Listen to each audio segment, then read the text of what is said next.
আসসালামু আলাইকুম। সর্বশেষ আপডেট বাংলা সংবাদ। শুরুতেই শিরোনাম। ছাত্র জনতার আন্দোলনে হত্যায় জড়িতদের শাস্তি দিতে হবে জানিয়েছেন বিএনপির মহাসচিব মির্জা ফখরুল ইসলাম আলমগীর। এদিকে হাসিনার সঙ্গে চুক্তির আলোতে ইউনূসকে সাহায্য করেছে আমেরিকা। সাবেক সংস্কৃতি মন্ত্রী আসাদুজ্জামান নূর এবং সাবেক বেসামরিক বিমান পরিবহন ও পর্যটন প্রতিমন্ত্রী মোহাম্মদ মাহবুব হোসেনকে কারাগারে নেওয়া হয়েছে। অবিলম্বে নির্বাচনের ব্যবস্থা করতে হবে জানিয়েছেন মির্জা ফখরুল ইসলাম আলমগীর। সবশেষে দেখবেন, নিজেকে এখনো বৈধ প্রধানমন্ত্রী দাবি করেছেন শেখ হাসিনা, বেরিয়ে এলো চাঞ্চল্যকর তথ্য। এতক্ষণ শুনছিলেন শিরোনাম, এবার বিস্তারিত। ছাত্র জনতার আন্দোলনের মুখে গত 5ই আগস্ট পতন ঘটে হাসিনা সরকারের। দেশ ছেড়ে ভারতে চলে যান তৎকালীন প্রধানমন্ত্রী আওয়ামী লীগের সভানেত্রী শেখ হাসিনা। তার দাবি, সংবিধান অনুযায়ী তিনি এখনো দেশের বৈধ প্রধানমন্ত্রী। সামাজিক যোগাযোগ মাধ্যমে ভাইরাল হওয়া একটি ফোনালাপে এমন দাবি করেন শেখ হাসিনা। তার দাবি, দেশ ছাড়ার আগে তিনি পদত্যাগ করতে চেয়েছিলেন, কিন্তু নিরাপত্তার কারণে গণভবন থেকে বঙ্গভবনে গিয়ে রাষ্ট্রপতির কাছে পদত্যাগপত্র জমা দিতে পারেননি। শেখ হাসিনার দাবি সম্পর্কে জানতে চাইলে অন্তর্বর্তী সরকারের বন, পরিবেশ ও জলবায়ু পরিবর্তন উপদেষ্টা সৈয়দা রিজওয়ানা হাসান তিনি একটি প্রতিবেদনে বলেন, উনি যদি নিজেকে বাংলাদেশের প্রধানমন্ত্রী দাবি করেন, সেটা তো ভারতে বসে দাবি করলে হবে না, এই দাবি তো বাংলাদেশে এসে করতে হবে। উনি তো ওখানে কোনো রাষ্ট্রীয় সফরে নেই, এ বক্তব্যের কোনো গ্রহণযোগ্যতা নেই। শেখ হাসিনার কথোপকথনের ভাইরাল হওয়া সেই অডিওটি 20 মিনিট 59 সেকেন্ডের। এতে তার সঙ্গে বেলজিয়াম প্রবাসী এক আওয়ামী লীগ নেতার কথা বলতে শোনা যায়। এই নেতা নিজেকে নোয়াখালীর সোনাইমুড়ি উপজেলা ছাত্রলীগের সাবেক সাধারণ সম্পাদক, ইউরোপীয় ইউনিয়নের সঙ্গে লবিস্ট হিসেবে কাজ করেন বলে দাবি করেন। আওয়ামী লীগের এক সাংগঠনিক সম্পাদক বলেন, বক্তব্য শুনলেই তা বোঝা যায় এগুলো কার কথা। আমাদের সভাপতি এখন ভারতে রয়েছেন, তার তো কারো সঙ্গে কথা বলতে নিষেধাজ্ঞা নেই, তিনি কথা বলতে পারেন। ফোনালাপের এক পর্যায়ে 5ই আগস্টের ঘটনা উল্লেখ করেন শেখ হাসিনা। তার মতে, সেদিন গণভবন এমনভাবে ঘেরাও করা হয়েছিল যে তার নিরাপত্তা রক্ষীরা গুলি চালালে সবাই লাশ হতো। লাশ ফেলে ক্ষমতায় থাকতে চাননি দাবি করে হাসিনা বলেন, তখন এমন একটি পরিস্থিতি সৃষ্টি হলো, আমার নিরাপত্তা রক্ষায় বাধ্য হয়ে সরে যেতে হলো গণভবন থেকে, যার ফলে বঙ্গভবনে গিয়ে রাষ্ট্রপতির কাছে পদত্যাগপত্র জমা দিতে পারিনি, কাজেই আমার পদত্যাগ হয়নি। কাজেই আমি এখনো সংবিধান অনুযায়ী বাংলাদেশের নির্বাচিত প্রধানমন্ত্রী। 5ই আগস্ট জাতির উদ্দেশ্যে ভাষণ দিয়ে রাষ্ট্রপতির কাছে পদত্যাগপত্র দিতে চেয়েছিলেন দাবি করে আওয়ামী লীগ সভাপতি বলেন, সংসদীয় গণতন্ত্রের সিস্টেম হচ্ছে আমি পদত্যাগ করার পরে সংখ্যাগরিষ্ঠদের মতে নতুন কেউ নির্বাচিত হলে তিনি হবেন প্রধানমন্ত্রী। সেটা হলে প্রধানমন্ত্রী অনুরোধ করতে হবে সংসদ ভেঙে দেওয়ার জন্য, তখনই সংবিধান ভাঙবে, তাছাড়া ভাঙবে না। এটাও সংবিধান অনুযায়ী।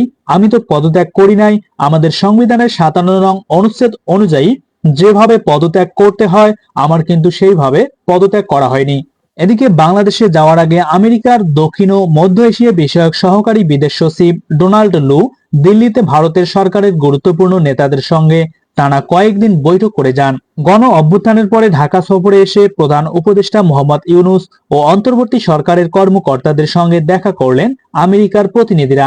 বাংলাদেশের বিদেশ সচিব জসিম উদ্দিন তারপরে সাংবাদিক বৈঠকে জানান, বিভিন্ন ক্ষেত্রে বাংলাদেশের নতুন সরকারের সংস্কার উদ্যোগের প্রশংসা করে তাতে সহায়তা করতে চেয়েছে আমেরিকা।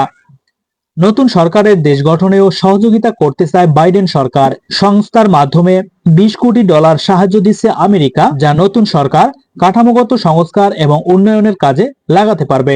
তবে বাংলাদেশ সরকারের অর্থ দপ্তরের সংবাদ বিজ্ঞপ্তিতে জানানো হয়েছে, এই অর্থ সাহায্য আমেরিকা করেছে আগের হাসিনা সরকারের সঙ্গে 2021 সালে হওয়া দ্বিপাক্ষিক চুক্তির আলোকেই। পুরনো চুক্তিতে ইতিমধ্যেই বিভিন্ন ক্ষেত্রে $42 কোটি সাহায্য আগের সরকারকে করেছে আমেরিকা। আমেরিকার কাছ থেকে $100 কোটি দেওয়ার প্রতিশ্রুতি আদায় করতে পেরেছিল হাসিনা সরকার। এই দিন অর্থায়নকারী ইউএসডি এর সঙ্গে 2 বছরের একটি চুক্তিও স্বাক্ষর করেছে অন্তর্বর্তীকালীন সরকার। এদিকে রাজধানীর মিরপুর থানার একটি হত্যা মামলায় গ্রেপ্তার সাবেক সংস্কৃতি মন্ত্রী আসাদুজ্জামান নূর এবং সাবেক বেসামরিক বিমান পরিবহন ও পর্যটন প্রতিমন্ত্রী মাহবুব আলীকে কারাগারে পাঠানোর আদেশ দিয়েছেন আদালত। ঢাকার চিফ মেট্রোপলিটন ম্যাজিস্ট্রেট আদালতের ম্যাজিস্ট্রেট মোশাররফ হোসেন এই আদেশ দেন। আসাদুজ্জামান নূরের আইনজীবী লিয়াকত হোসেন আদালতকে লিখিতভাবে বলেন, তার মক্কেল অসুস্থ, তার বয়স 78 বছর, তিনি হৃদরোগে আক্রান্ত, এছাড়া অ্যাজমা এবং ডায়াবেটিস রয়েছে। উভয় পক্ষের শুনানি নিয়ে আদালত আসাদুজ্জামান নূর এবং মাহবুব আলীর জামিন আবেদন নাকচ করে তাদেরকে কারাগারে পাঠানোর আদেশ দিয়েছেন। ছাত্র জনতার অভ্যুত্থানের মুখে 5ই আগস্ট প্রধানমন্ত্রীর পদ থেকে ইস্তফা দিয়ে দেশ ছাড়েন হাসিনা।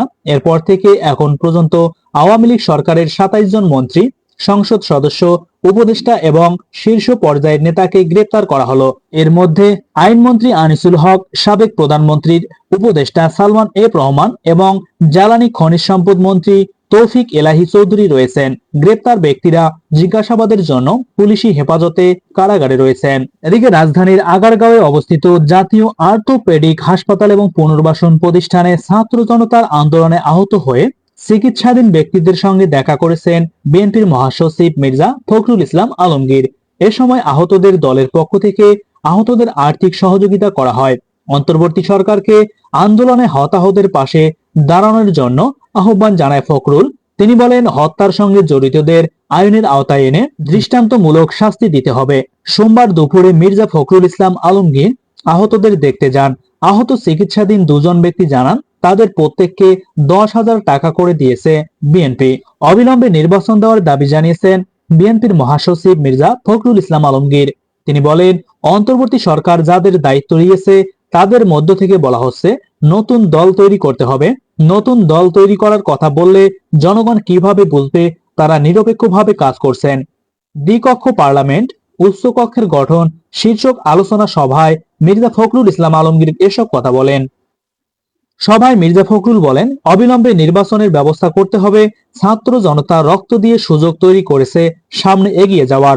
আমাদের ব্যবস্থাকে জনগণ যেভাবে চায় সেভাবে নিয়ে আসবে। সেটা কি নস্যাৎ করার জন্য ইতিমধ্যে কাজ শুরু হয়েছে।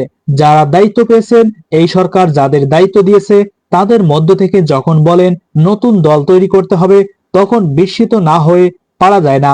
যদি বলেন নতুন দল তৈরি করতে হবে, তাহলে জনগণ কিভাবে বুঝবে যে তারা নিরপেক্ষভাবে কাজ করছেন? প্রিয় বন্ধুগণ, এই ছিল আজকের সর্বশেষ বাংলা সংবাদ।